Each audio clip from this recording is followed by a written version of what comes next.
una sesión el próximo miércoles y la siguiente semana, la semana que va a partir del 9 de diciembre, sería una semana en que probablemente sesionaríamos todos los días en un ánimo de desahogar todos los temas que hoy están pendientes.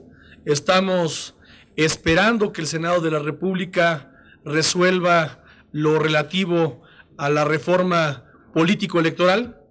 Estamos también en el conocimiento de que hay la disposición de poder discutir también en los próximos días la reforma en materia energética, y eso por supuesto nosotros lo consideramos en los días que se requieren para poder desahogar una agenda pues muy grande, muy fuerte, muy sólida en favor de México y los mexicanos. Estamos comprometidos en esta legislatura a hacer que las grandes transformaciones, las grandes reformas que México y los mexicanos se merecen se puedan lograr. Yo creo que la próxima semana tendremos prácticamente la posibilidad de tener un acuerdo entre todos los grupos parlamentarios que nos permita hacer la sustitución de estos 5 consejeros del Instituto Federal Electoral.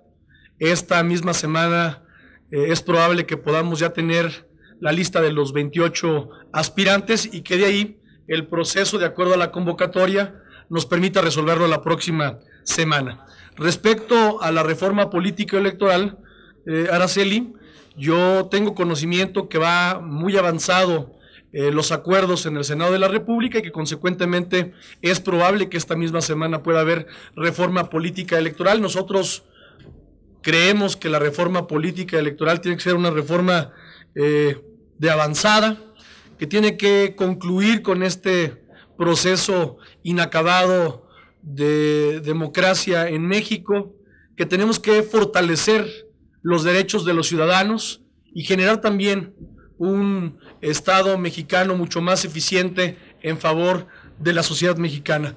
Lo que nosotros queremos en la reforma política es precisamente poner a los ciudadanos en el centro de los intereses nacionales, no los intereses políticos, sí a los intereses de los ciudadanos y sus derechos. Pues habrá que esperar a que esta organización lleve a cabo las acciones que, de acuerdo a sus derechos e intereses legítimos, crean que les corresponde. Nosotros no podemos en este momento hacer, yo personalmente no puedo hacer un comentario más.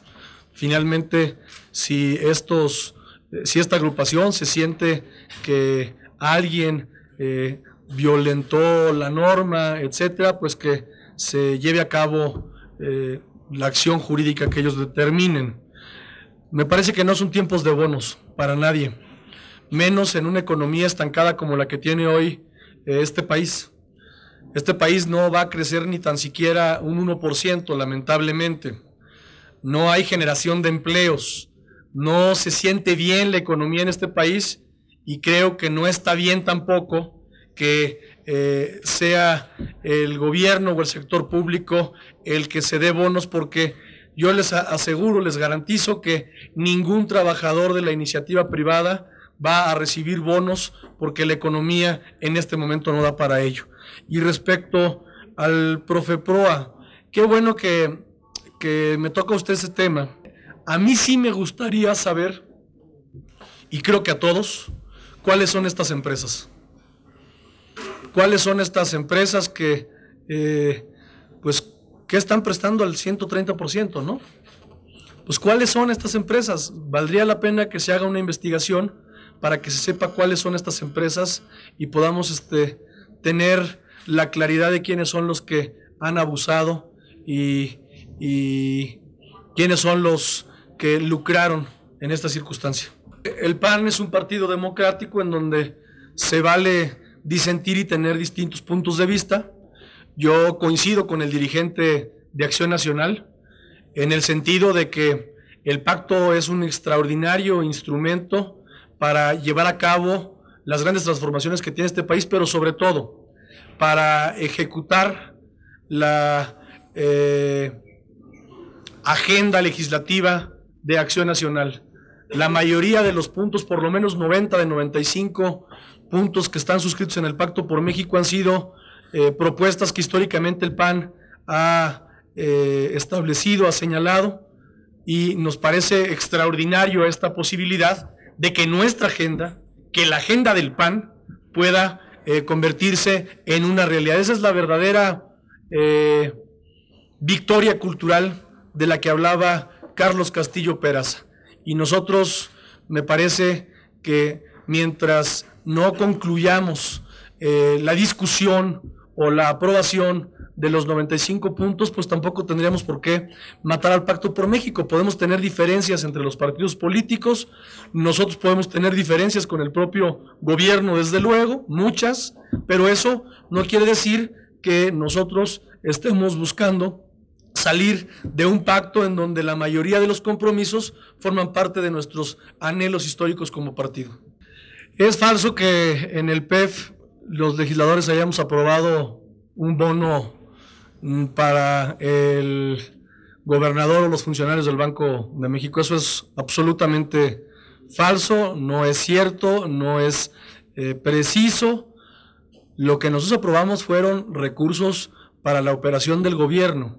De ahí a que dentro de esos recursos alguien quiera autopromoverse un bono y otorgárselo, me parece que es muy grave y que por supuesto ese no fue el sentido de la aprobación del presupuesto de egresos para el 2014 de esta Cámara de Diputados. Lo que nosotros promovimos, contrario, fueron medidas que nos permitan que el gobierno haga más con menos, medidas de austeridad, medidas de transparencia, medidas de rendición de cuentas, y un bono de esta categoría, por supuesto, va totalmente en contra del espíritu con el que aprobamos el presupuesto para el 2014. Y respecto al dirigente nacional, pues si Gustavo Madero va a decidir contender por la presidencia del partido, seguramente una vez que haya convocatoria, pues él será el primero, como lo hizo cuando renunció al Senado de la República y a la coordinación, de hacerlo desde fuera para poder ir a una competencia que estoy cierto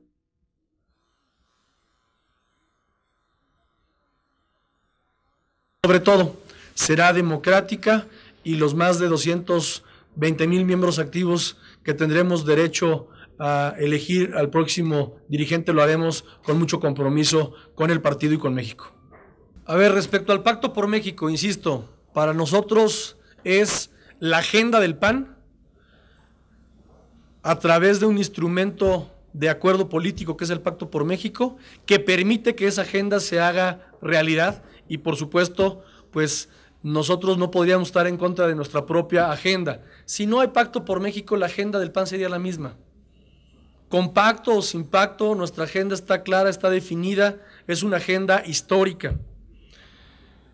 Sí, no son inclusives los comentarios del PRD. Y por supuesto que rechazamos cualquier forma de privatización de Pemex, rechazamos la privatización. Lo que nosotros queremos es una reforma energética de avanzada, liberal, transformadora, que genere empleos y que le devuelva a México la soberanía energética que hoy no tenemos. Y pues vamos a esperar a que el coordinador de MC presente esta solicitud. Yo, por mi parte, no tendría ningún inconveniente. Me parece que tenemos que ajustarnos estrictamente a la norma y no más. No tendría ningún problema, pero por supuesto que yo no puedo hablar a nombre del resto de los diputados, porque finalmente se trata también de un derecho que cualquier trabajador tiene y no es la excepción de los diputados federales. Me parecería gravísimo que un diputado federal no tenga ningún derecho de ley como el resto de los trabajadores, pero también me parecería terrible que esta Cámara pretendiera darse más derechos de los que no le corresponden y más derechos de los que tienen el resto de los trabajadores en este país.